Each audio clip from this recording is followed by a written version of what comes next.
Hello guys, welcome back to another interesting video from Trading for Beginners.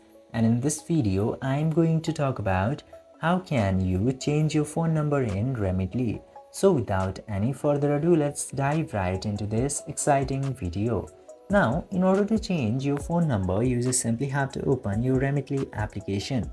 And after that, go over this manage section at the bottom right corner.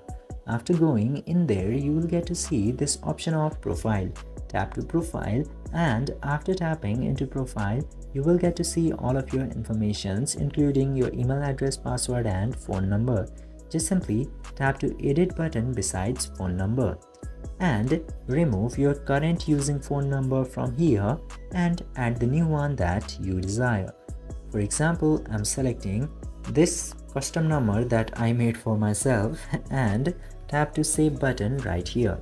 And after this, your phone number will successfully be saved and changed successfully. I hope this video was informative for you. If yes, don't forget to like, share and subscribe to the channel to never miss another update. Thank you for watching the video.